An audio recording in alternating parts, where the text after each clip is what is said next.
Very good. Can you hear me? Yes.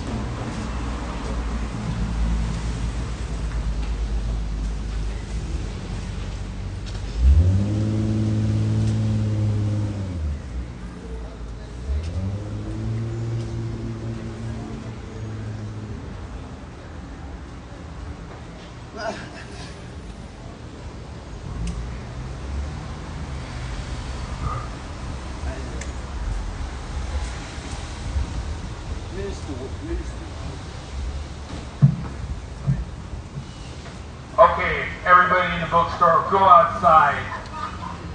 The poetry reading's about to start. Stop browsing.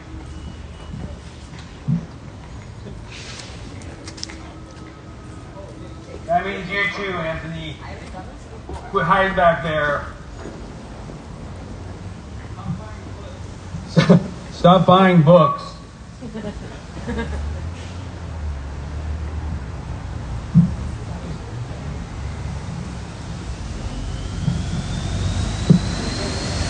So that actually worked. You guys are such a sweet, polite group. But is it going to rain? Wait, what? Is it going to rain? I don't know. No, it's not. It's not. Okay. She said it's not going to rain. I believe her. It's not going to rain. It's not raining. See? There we go. Is it gonna rain? No. No, it's not. It's fine. It's fine, man. You just went like this? There's actually, it's quite lovely. There's pieces of rope dangling from the sky. Aww. It's nice. So we got that. Hello, sir. Yeah, familia, welcome to Poetry in the Window. Woo! Here's the window. We're gonna have poets here. 3 of them. This is a particularly special combination, so we're excited. We're excited. We got Hector, son of Hector. We got Lauren. We got Rolando. It's gonna be beautiful. It's gonna be beautiful. And for those of you that don't know, this may seem like some innovative shit we've come up with, this Poets in the Window thing, right? Hey. But it's not. It's actually part of a long tradition in this neighborhood of poets reading the Calle 24, right? This is what the poets have done here for years. Juan Felipe Pereira, our first Latino poet of this United States, told me that they would blow poems on 24th Street. We come out here and we would blow poems. He told me once, you know. So this is a very beautiful thing. The bookstore feels very blessed to be able to continue. Yes, so it's a thing. So you're gonna hear these poems are gonna come out, plug in a speaker, and they're gonna fall onto the sidewalk at Calle 24, and they're gonna become part of the concrete. You're gonna mix in with the gum and the little pieces of elote that get dropped on the ground and shit, and the corridos that drift by, and the lowrider tunes. So the poets are participating in a very important ritual tonight. They may just look like a bunch of disheveled stoner types, but it's quite, they're doing a very holy duty. Kevin Madrigal! Look at, there's a poet here. There's behind the thing there, huh? It's Kevin. Kevin tried to sneak in and it's Kevin. It's Kevin, everybody. Poets in the audience is beautiful. There's poets above your head. The one and only Alfonsito Textador is watching you all right now. It's a beautiful thing. I've been thinking a lot of holy shit lately. Wondering what's listening and what's not. So it's nice to see Alfonsito looking down, checking this out, checking out the poetry. Speaking of holy things, I've been rereading Elliot Weinberger. I don't know if you guys know him. He's an essayist. Looks like Larry David. Yeah, his last book was called Angels and Saints, and he went to the Vatican Library and researched for a few years angels and saints, and basically wrote a book full of angel chismes. It's just like apparently angels don't like bald people. I don't know if y'all knew this. But it's a thing. Apparently also, angels know everything from the very beginning of creation up to now. But they're incapable of knowing anything in the future. So they know like what happened in the beginning, but they won't be able to get our pronouns correct. So they're actually making it rain right now. This is Angel P now because I'm talking shit about the angels. I hope y'all are ready for this. But yeah, man, so they're dumb, man. I find angels dumb representations of divinity. And I say this in a Catholic neighborhood. You know. But it's dumb, man. It's dumb as the angels. It is dumb as the angels. It is as dumb as the angels, y'all. That white boy getting himself shot for trying to photobomb the drive-by. The conquistador's paleta didn't melt fast enough to satisfy any of our ancestors. They whisper across time and space to us, Ponte trucha. That terrain you're traveling through is strange terrain. They call it America for now, and that name's never sounded like no native princess to me. That name's never sounded like no land of opportunity to me. To me, America sounds like one of those off-brand candy bars that got too much nougat in them. It was as dumb as the angels. A pimp knocked down my backyard fence on Christmas and did not apologize. While meanwhile, the ghost town that was once downtown has now shut down all the bilingual parking lots so that the ranflas got to park one on top of each other, stacking themselves all the way up to La Luna, creating a seriously urban structural hazard on a deeply spiritual level. I'm telling you, man, it was as dumb as the angels. All the voices in my head were wearing mis pantalones and said good morning to me today as I came to open the bookstore, while a pack of cholots ran alongside me, nipping at my heels like somebody was filming a pinche commercial. Right as I got up to the gate to open up the store, that one racially ambiguous power couple walked by. You all know them. They're opening up that taco shop boutique right here on 24th Street that specializes in feathered serpent tacos. But the problem is, nobody's going to eat there. So they're going to close down the spot, spend another couple of million completely remodeling it, and they're going to open back up with a menu that only serves plant-based pre-Columbian meats. And now business is booming. You see, it was as dumb as the angels. All those years, and the sunset never mentioned you. Even on that last day, you was a stranger. An azul mujeres mural, a fake gold crucifix dropped right there on the sidewalk, a slurp of atole, and now, you're a bag of huesos.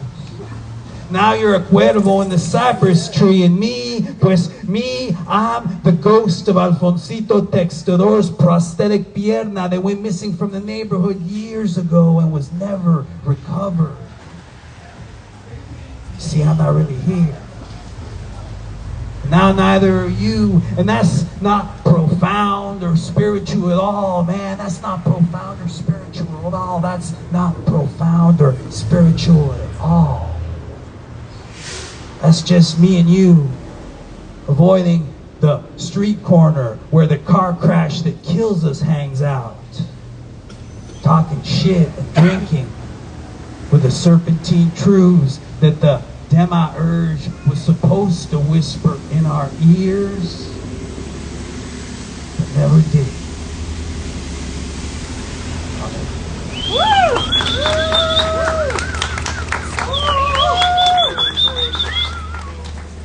stupid angels. I'll tell you something else. God didn't let the angels in on the master plan. I read this in the book, so it happened. Can you believe that shit? God did not tell the angels about the master plan. They need a union. What I'm saying, man, who the fuck follows the master plan? Let me in on it. Give me something. Anyway, I'm sorry. I'm feeling very, I don't know what I'm feeling these days. I'm mad at El Cielo and, everybody else up there. So Fair.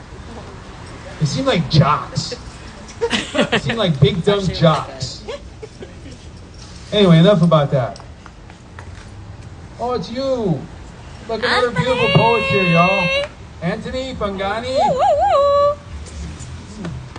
This is wonderful. But I almost want to. Never mind. Who's that in the corner? Kelly. Hey, Kelly. What? How are you? Hey, what's happening? There's Kelly, another neighborhood icon. Well, we got Kelly with us. Beautiful. People with umbrellas and shit. Y'all looking dapper too. You, sir, Yes, you're gorgeous. Is that a Vicuna coat? What? Is that a Vicuna coat? No, this is just a regular coat. Okay. Well, shit. You could have fooled me. All right, let's get to the poetry. What do you say? Should we poem? Yeah. Is that cool? Yeah. You ready for the first poet? This first poet's mysterious. I'm telling you, man, we can't get nothing out of him. Hector, son of Hector, is a reluctant and mysterious pocho who writes short stories in secret aquí en la Bahía. His poetry has been heard in Mexico, Fresno, Los Angeles, and here in the city of San Pancho. Familia, give it up for the one and only Hector, son of Hector. Yeah, take it off the jacket. Wow, game face. I wish I had caught that on the video. That was good. I'm gonna have to do it too. Yeah. Before the hills of San Francisco, I stand on a mission hospital rooftop watching smog centipede its way through the Los Angeles skyline, creeping at the feet of buildings and mountains. At 1 mile high, I see the luminescent waters of Mexica streets. Down at the Tenochtitlan, the up-and-coming neighborhood. The rich once lived here, flattened it. The poor repurposed it, salted it. The capitalists now want it back. Everywhere this film breathes every day, rewinding and playing a continuous loop. The rich once lived here, flattened it. The poor repurposed it, salted it. The capitalists now want it back. Everywhere this film breathes every day, rewinding and playing a continuous loop. The rich once lived here, flattened it. The poor repurposed it, salted it. The capitalists now want it back. Everywhere this film breathes every day, rewinding and playing a continuous loop. Conquest of barrios is nothing new. The land of the natives has always been better. Ask the priests about their missions. Ask the barber where Oakland gets its hair done. Ask why the locals haven't left yet. They'll say the East Bay gets more sun. East LA's got better food. Colonia Juarez has tortilleria spitting masa for the masses. Or is that a printing press? Food always tasted better on abuela's mesa. Mijo, come tortilla pa que te llene. Ponle crema y sal. O sal y limón. Por lo menos sal. This is really weird. Because I can't hear anything. It's like I'm in a room by myself. The other poets will know what I mean when they come in here, but We can hear you. you can't? Yes, we can hear Oh, I you. know, but it doesn't feel that way. It's really weird. It's like worse than COVID when you were on the Zoom. Because you're like, I see you. I kind of was hoping that it would rain so I could read this poem, but I'm glad it's not. Meanwhile, the unrelenting rain is a reminder the earth is willing to let us go. We watch and we scramble, reactionary responses as streets and buildings flood. The unrelenting rain is a reminder the earth is willing to let us go. We watch and we scramble, reactionary responses as streets and buildings flood. The unrelenting rain is a reminder the earth is willing to let us go. We watch and we scramble, reactionary responses as streets and buildings flood. Immobilized by the inability to choose, the earth will continue its decay. So be the consumer and consume. The destruction of order is chaos, is music. Do not fear, it is just the way of the universe. Meanwhile, the persistence of broken political promises for the sake of self-preservation feeds a spirit of pessimism shared throughout the public. Meanwhile, look into the face of the young woman on the floor, cuffed. Police circle the situation that is her. The public watches like an inverted parade while she remains silent. It doesn't matter if she did it or not. You try to avoid the judgment, but you can't. You remind yourself that she isn't that. She has the face of a friend you admire. Her gaze pierces like she's on the stage. Above the page, you finally understand the ease of casting judgment on her, your friend. Meanwhile, have you seen the ways people ask for race and status? Where are you from? What about your family? No, where are you really from? Where were your parents born? No, but like, where are you from? What an interesting last name. Do you speak your language? I catch myself doing the same thing. Meanwhile, the man lost his adolescence to the environment that built him. Big buildings on a dirt road in a smoggy city, the forest behind the home he was grown in, full of fables and fairy tales left unexplored. Meanwhile, if language is a key, then the accent of all white teachers is a master. And as the janitor of this facility, I mop up my youth, squeeze it into a bucket full of language borrowed from every room I've swept. Meanwhile, I practice writing an identity in many languages. Each resides in the National Registry of Assimilation. The geographical migration of tongues flows through the self, never revealed, hiding behind teeth. Meanwhile, I swallow books now, learn new feelings, forget the words, carry a tongue that tasted television, my mother's food, something between the WIC program and ESL classes in the school cafeteria, near the free lunches before they offered shame. I indulge in the nostalgia, recall the flavor of void, the emptiness of boy hands, Pizza Hut slices I could never afford, my fingertips sliding into crevices of couch cushions, scratching at crumbs, searching for coins, never finding enough. Meanwhile, put my 15 minutes under the rug. You know what 15 pounds can do to a man? 15 feet of investigation into his every action. 15 years ago, I was a different person. How does a 15-year-old boy learn to be better? Can you squeeze 15 sins into 10 commandments? I just spent 15 seconds asking for forgiveness. I need more time. Meanwhile, the unrelenting rain is a reminder the earth is willing to let us go. We watch and we scramble. Reactionary responses as streets and buildings flood.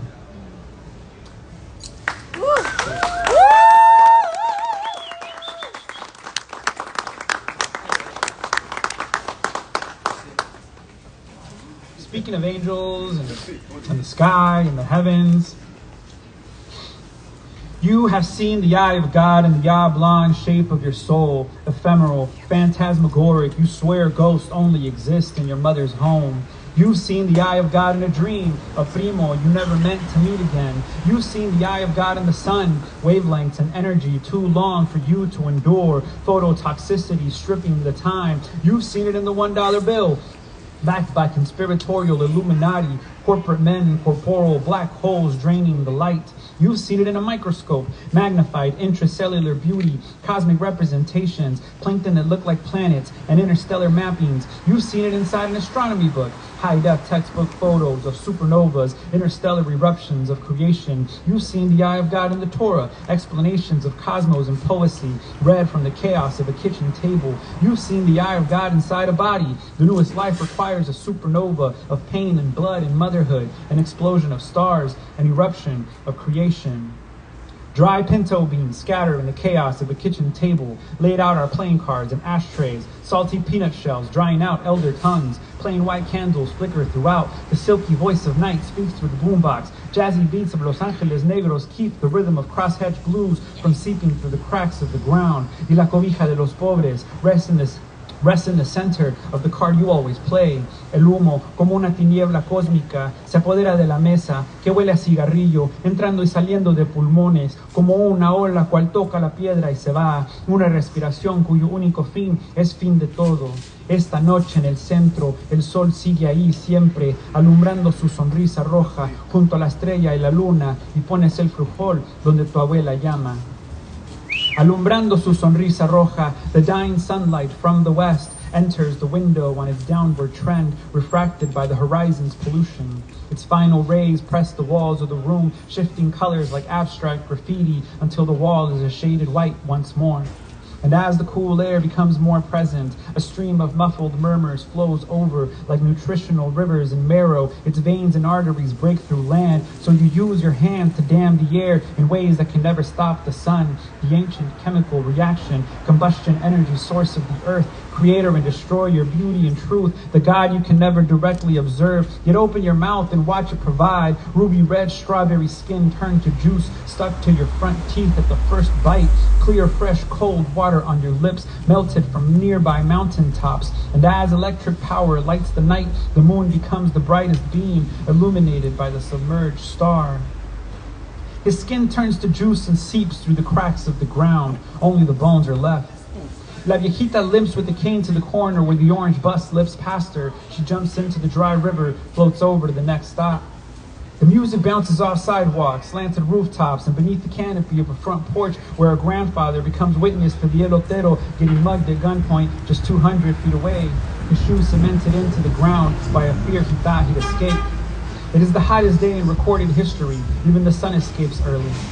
The curly-haired girl looks up in search of the blaring sun, instead finds the edges of the moon next to a line of flashing lights carrying people to different destinations. In the backdrop of the darkening sky, near one corner of the fluorescent moon, Mars presents itself as a star without twinkle, and the little girl staring endlessly learns this vision means the sun never leaves. An explosion removes the skin off the 18-year-old's face. He does not know what his mangled left hand will look like after that day, nor does the surgeon. The girlfriend is nearby, with the ophthalmologist slitting the angle of her left eyelid after a rock ricocheted to her face.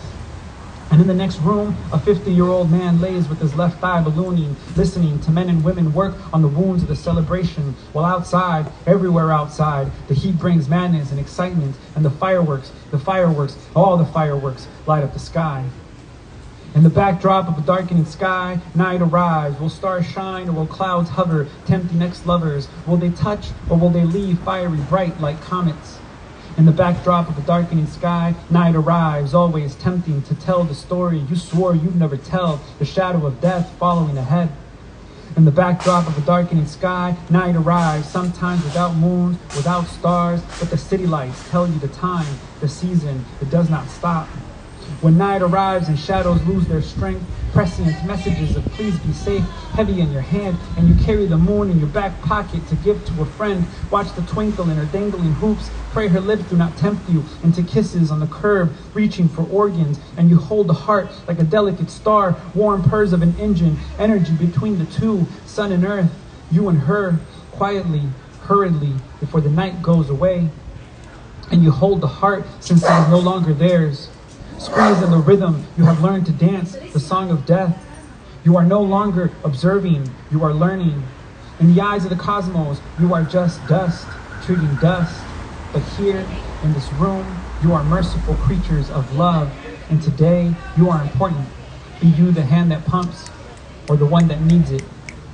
She is a merciful creature of love, and she enters the way she always does, with kisses on your lowered lip as you step to a song you've never heard yet danced to thousands of times.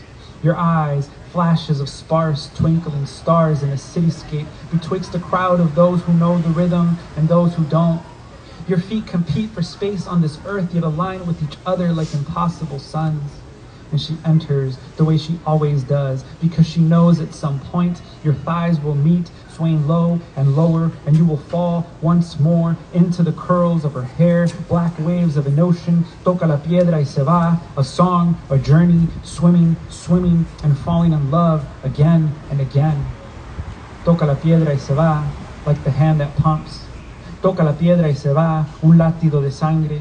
Toca la piedra y se va, eroding the edge of land, arena creada poco a poco, ola tras ola. Toca la piedra y se va, crashing waves scream they were never romantic. Toca la piedra y se va, in the space of evolution, lo marino traslade a lo terrestre. Toca la piedra y se va, the way you dream of escaping rock. Toca la piedra y se va, the way you dream of breath in a vacuum. Toca la piedra y se va, como tu sueño, trasladando lo celestial en lo vacío, entre las estrellas. Toca la piedra y se va. Toca la piedra y se va, toca la piedra y se va. Thank you, everyone.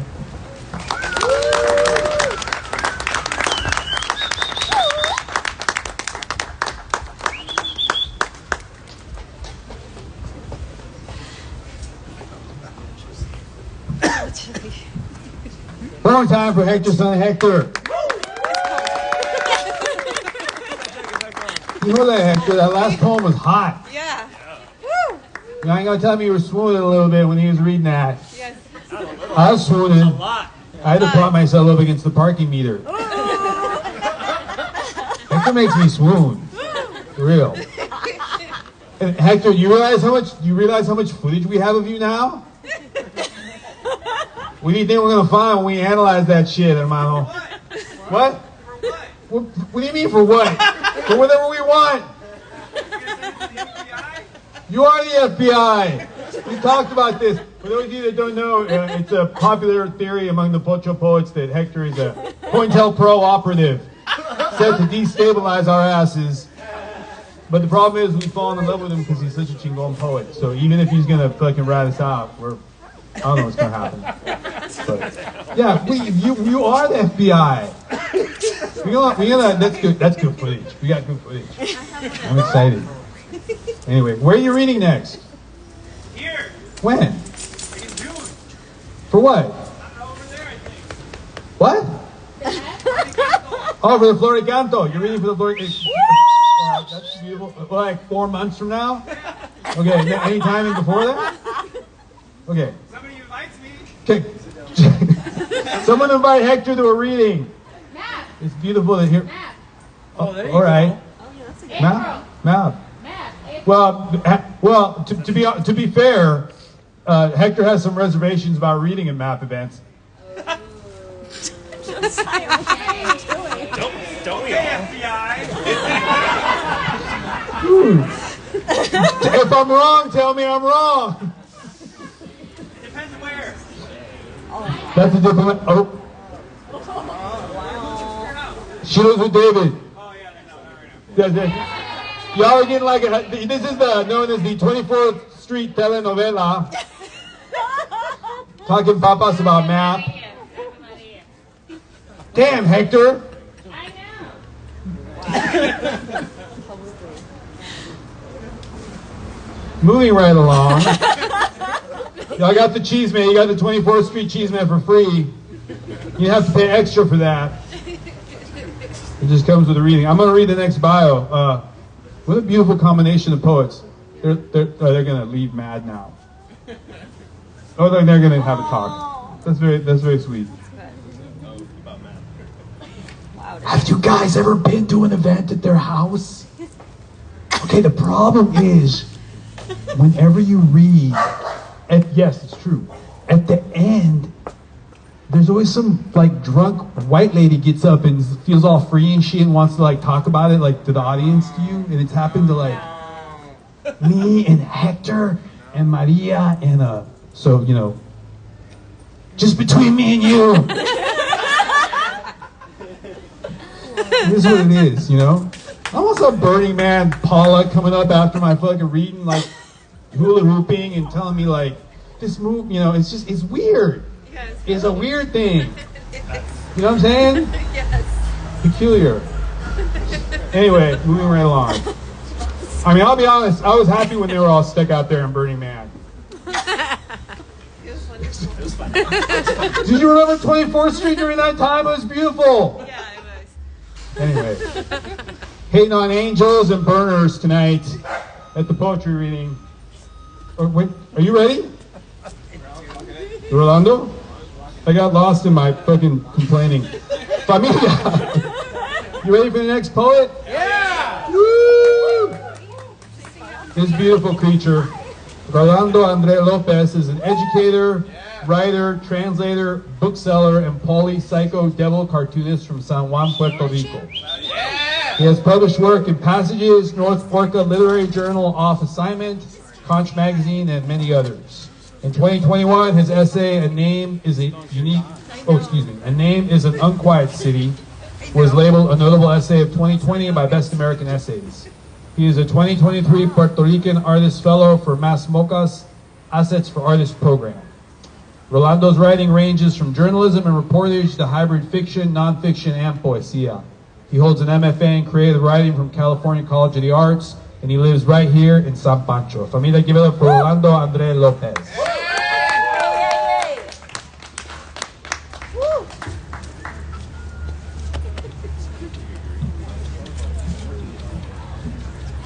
Oh, wow. Oh, wow. Oh, wow. No color, no contrast. Hector is totally right. Thank you so much, Hector. Right, beautiful. Yeah. This is totally different world up there. It is weird. It is weird. Somewhere in the emptiness. San Juan past midnight. Resistance Hour. Resistance Street.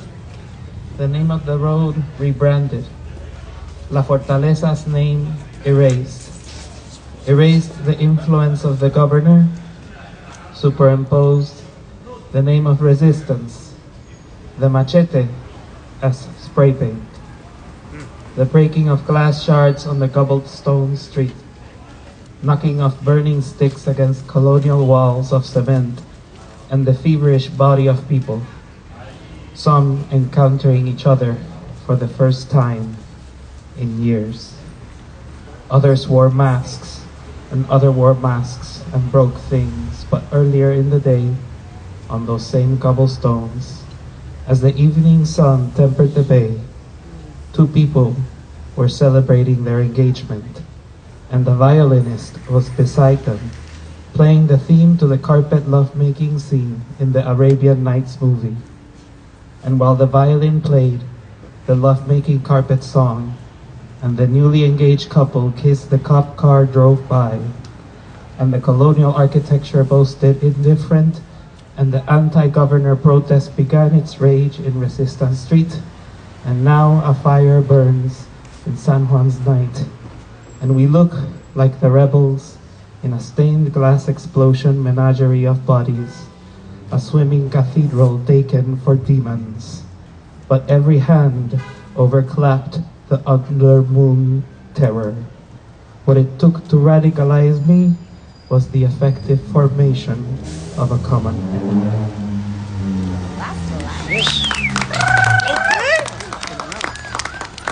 Going poet.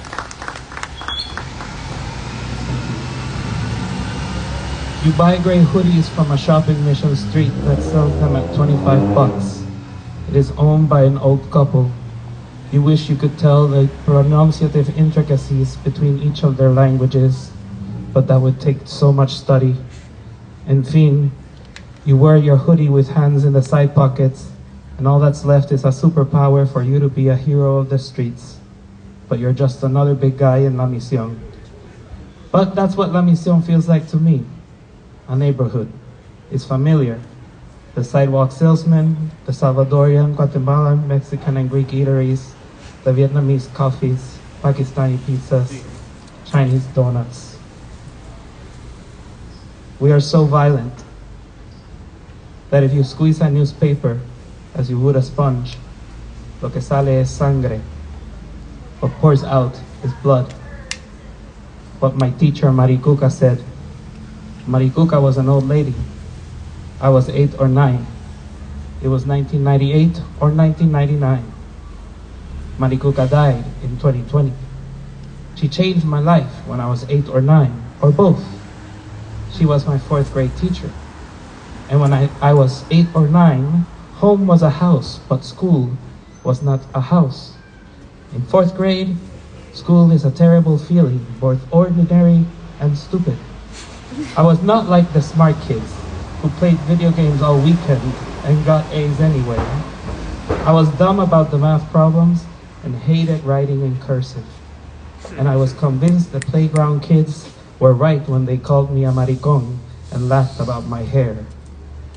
Kaylee is a scared little child in my class. She's in 4th grade and I am her teacher. When I give her the integrity awards, the jealous students hiss. Why not me?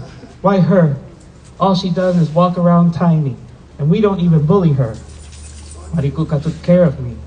I was her baby. She taught me hard work and the earned A. She's just a baby, Kaylee.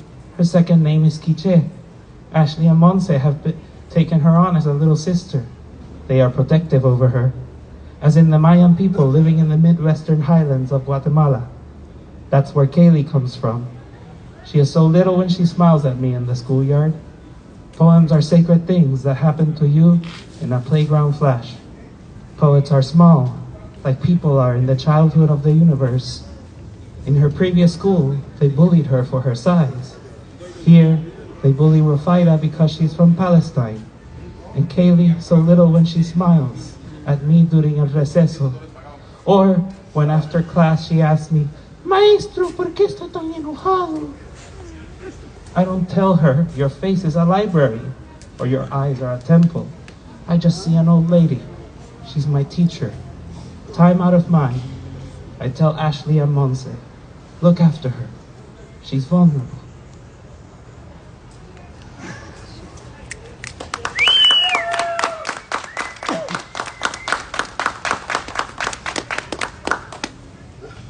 Oh, suburban boy, who are you to indicate the possibility that I too am black?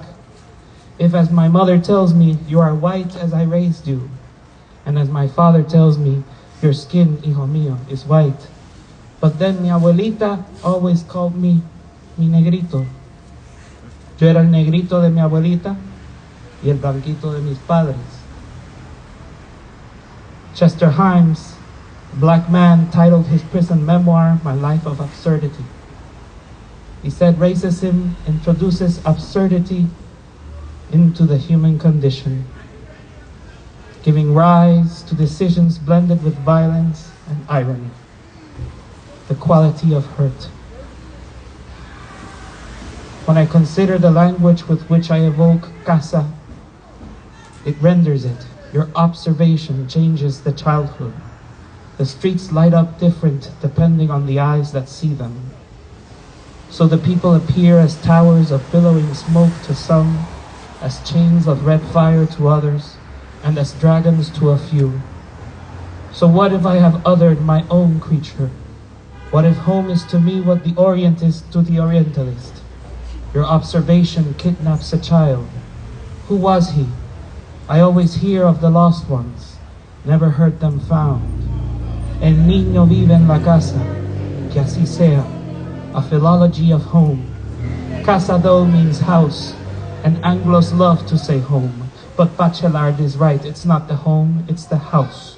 Hogar never meant much to me, casa did. En casa hay comida, en casa está abuelita, en casa se abre la ventana por el día y la cierras por la noche porque entran los mosquitos. En casa está abuelito. Al final del viaje en esta vida, en casa la palabra tiene un cuarto para los fantasmas que no nos dejan quietos. La lluvia es así, así es el mar, así es papi, papi el dolor que inspira la narración que sigue. Sin dolor no se narra, sin dolor no se quiere, sin amor no se cuida, amor sin mito es narrar así.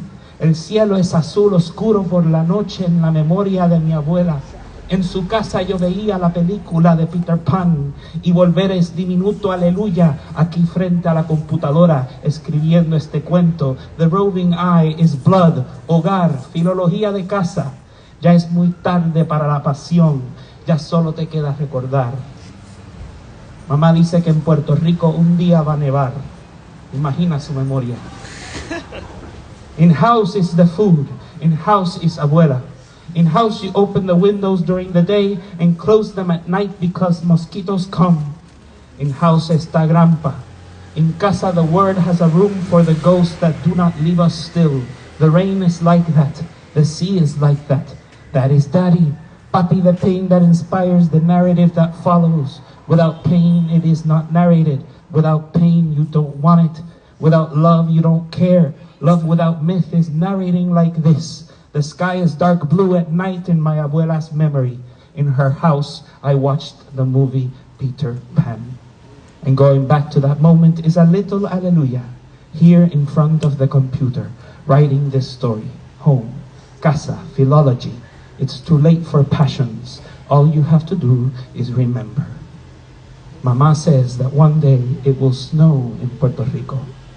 Imagine her memory.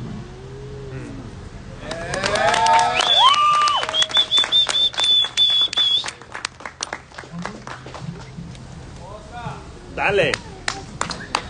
I, the author, Rolando André, speak in this piece through the assumed voice of the Groben, implanted into birth in 1993 by Danny Elfman's Nightmare Before Christmas. The Groben aims to continue on Earth the failed mission of the Skeleton King, known in Spain as El Rey del Mal. The King of Evil aims to steal beloved holidays and icons and to blaspheme against sacred liturgies. A fool as well, the skeleton is on an ongoing journey that transforms him into many personae, only some of which are on display below. Let it be known that the author has been quite frankly promiscuously generous to the Groben, giving him way too much unmedicated space to invent, imagine, and reinterpret the manic ravings of a sick soul. Thus, I speak my life through the mask in Yatusai, an autobioficticia, a prose-wide persona poem. There's a poet in El Mesón, the fast food joint, near the square with Tita's statue, at the old Capitol by the bay. Like the statue, the poet likes to sit on benches. Like the statue, his mood determines his seat. But he's always somewhere in the Capitol. He drinks paper cup café con leche with 2 packs of light sweeteners. He quotes Michael Jackson and San Juan de la Cruz. He quotes everyone. There's an old Colombian in a house party where the lights have gone out. He is bald with an imperent, king-like chest under a dark polo shirt and blank pants and shoes, and a lady with the darkest eyeshadow at his side, who believes where he is a cynic. He has a long white beard, thick silver eyebrows. The lights go out and then all is dark and he tells a boy, "Come see." And the boy brings other boys, me among them. He unscrews a light bulb from the ceiling fan and presses all his 10 fingers upon it, like he's a Saiyajin, forming a glowing orb of energy in his hands. And poof, the bulb comes on, as if by power. The boys go, "Wow!" Some leap and hit their heads on the ceiling. Some fall with hands pressed on their cheeks. The little brother of one boy steals the light bulb from the old man's hands, which happily acquiesce, and grips it with such furor to play God that it breaks into pieces in his hands and he bleeds. The Colombian watches it all in the light of his insight. He looks for the ones who haven't lost it. He looks for the ones who watch, and more, for the ones about to open their mouths. They ask questions, and much is said. And then he says, "I did not change the laws of nature. I made them do what I wanted. There is no God, only will. If you don't have a father, I offer myself to be one for you."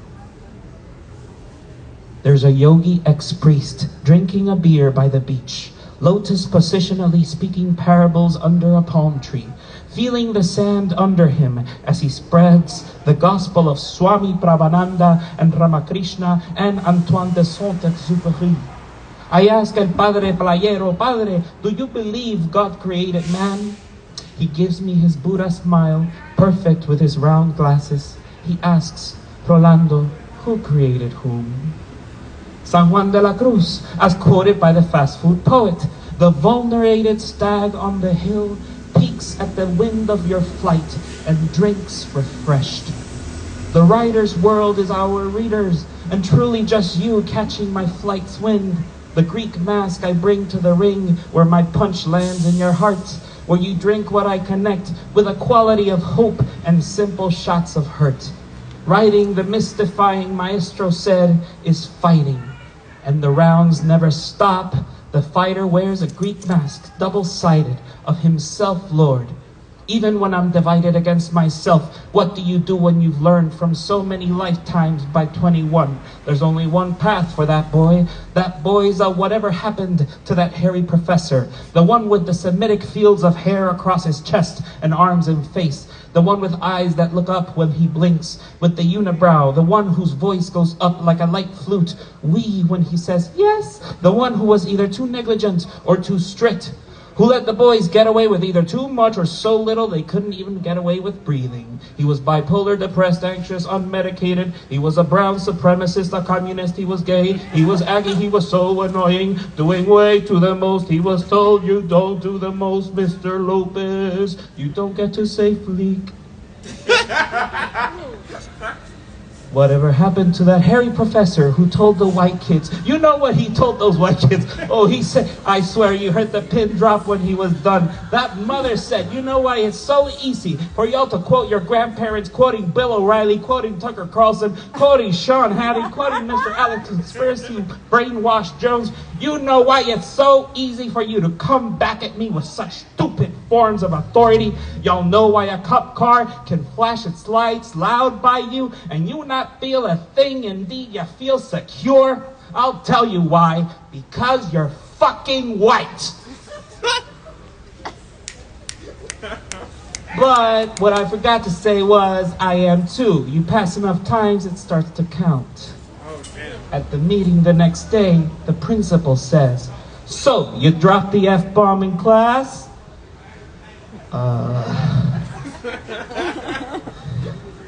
He presses.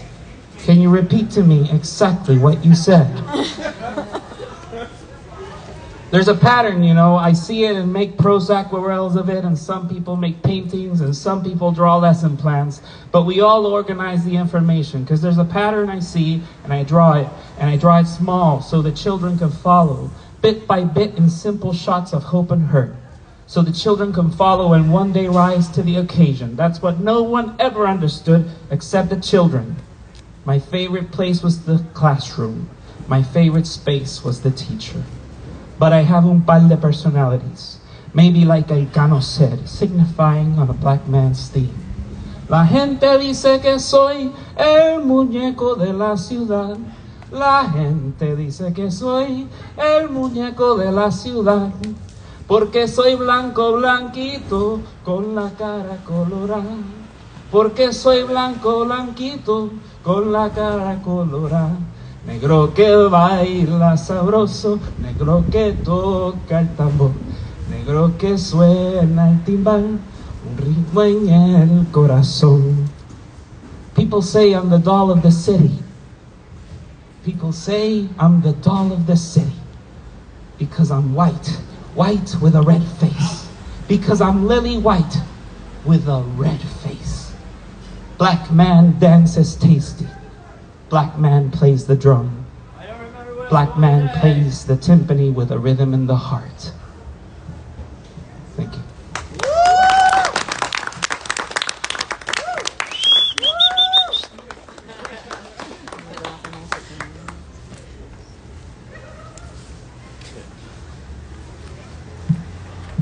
Familia, give it up one more time for Rolando. That was hella chingón, hermano. Thank you. Rolando, where are you reading next? What? These poets, man. It's hard. All right. It's hard. Somebody else give Rolando a reading too. Oh, yo, I see poets in the audience. Y'all do things. Rolando's, yeah. These are, you know what's really beautiful about tonight is, I mean, I know some of these poets read other places, but it's rare that we get to see them here. They're part of this community without a doubt, but it's always very special to like hear Rolando, and it's always special to hear Hector. Yes. I'm so sorry for what happened after the thing. I hope you weren't injured or slipped strange phone numbers or anything. Anyway, y'all ready for the next poet? Before I read their bio, let me just say, What happened? it's good too, because you know what the other thing is good about these poets? None of them have one of them New York Times obituary bios, you know what I mean? That's like 3 pages. They just get to it. It's good. But before I read their bio, let me just say that for me, the poets for us, the powerful ones, are the poets of memory. And for me, this next poet has always been that. So it's very special having him here. Laurenito is an American Gosi, which is a 5th generation person of Japanese ancestry.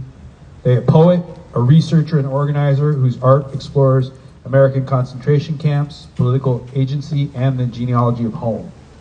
Lauren's work has been featured by the San Francisco Public Library, the Seattle Times, Japanese American National Museum, and Nomadic Press.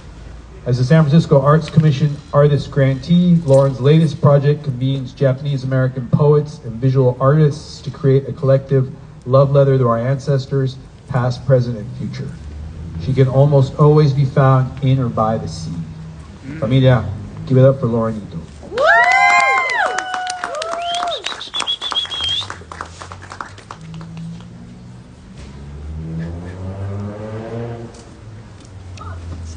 Wow. Okay, yeah, this is weird. I was wondering if there would be a stool for us as shorties, and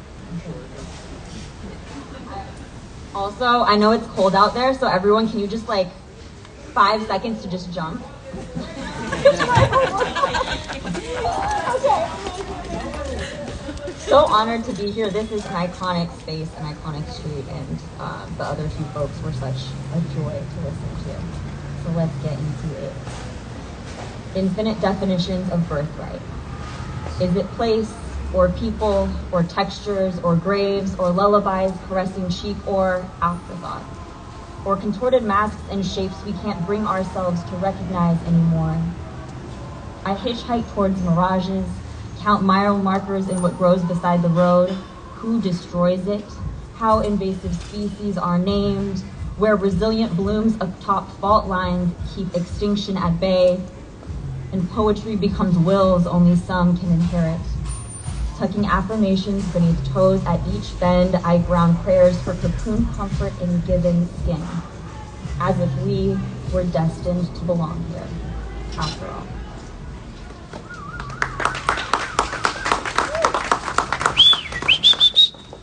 This, on very recently in the Japanese American community, it was the Day of Remembrance, where we remember the incarceration of folks of Japanese ancestry as a result of Executive Order 9066.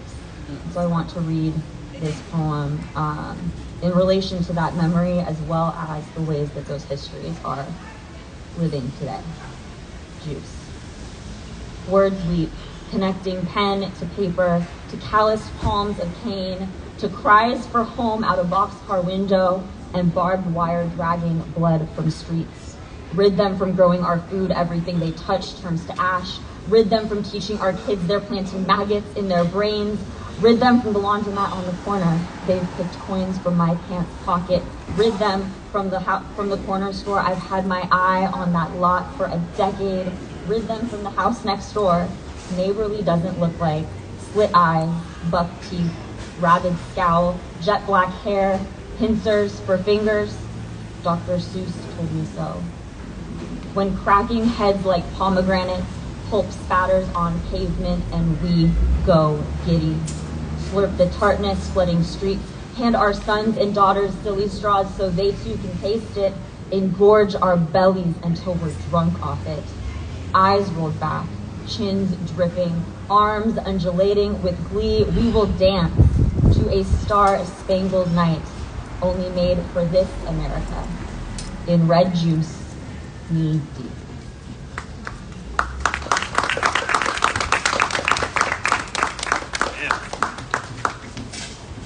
On a slightly different note, in the mornings, I swim a few mornings a week in the ocean. If anyone else does that, I'd love to chat with you. So this is, I very much see that as a meditation, and this poem is paying homage to that. Sea swim morning. It is in these waves I am reminded our bodies too are ocean, seam of skin and sea, a blurry threshold, held in presence and expansion simultaneously. Drenched in wonder, water glows golden. It calls my soul too to shimmer. This intimate dialogue of prayers reverberates from lush headlands to cypress-topped cliffs, and as sun rays stretch between branches, they lift each corner of my body. I pause, I breathe, relishing the comfort of being carried home.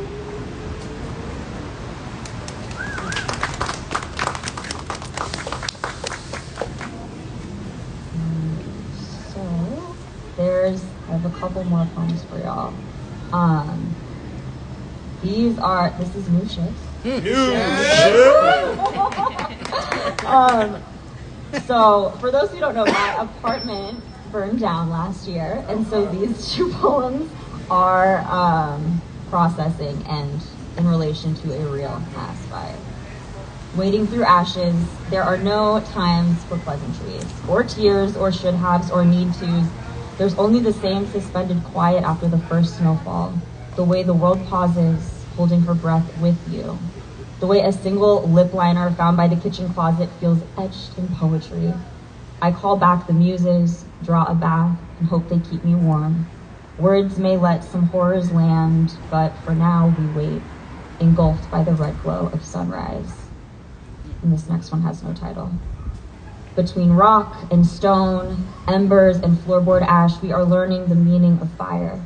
How mending sings of possibility, intangible at times, like the promise of green flash at sunset. Yet I believe healing lies beyond our greatest self-criticisms. The snarl of wounds calcified begins to soften. Water and salt and the chimes of sand under sea, ever changing. A reminder to ride the tides, even as the sky burns.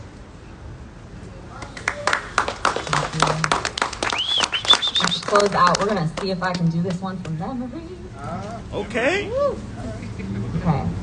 This last one's called Arrival as We. And if folks know Janice Mirkatani's work, please read her. She's unfortunately in one of our ancestors formally now, but this poem was inspired by her, and it's called Arrival as We. Thousands of women hum in my blood, forced to play God, cradled their knives with a gentle hand, lifted gazes to the horizon and summoned air, tucked it into laugh lines, a teacup, a birthmark, a prayer, for generations yet to unfurl, knowing breath is never promised always, especially these days. Always, always. Remember this, inhaling sunrise and bird song, we never arrive alone. Thank you.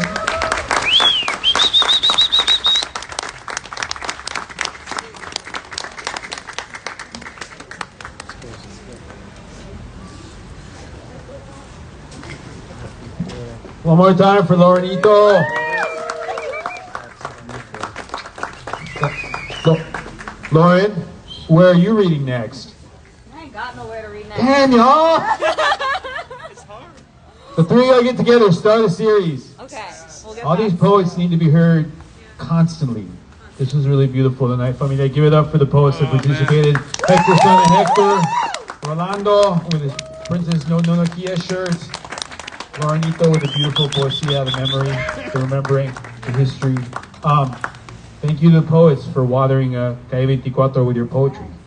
We did this without the permission of heaven or the government. Which is an even better thing, for real. But this series happens every month. You never know when, unless you look at the calendar, and then you'll know. And we also have a chingo amount of other poetry events happening back there, y'all. There's 3 monthly series. There's Speaking at Shalom, which happens the 3rd Thursday of every month. There's the Daydreamers Poetry Series, which is the 1st Saturday of every month. There's Odd Verse, which is the last Sunday of every month. And then there's also this weird one called the Last Supper Party, where they bring like wine and cheese and shit. So, you know, it's cool. It's good. Come support them. They're amazing. They're amazing. So that's a monthly too. But yeah. Gracias for listening, familia, and gracias for listening, familia, and gracias for listening, familia. Aquí estamos y no los vamos.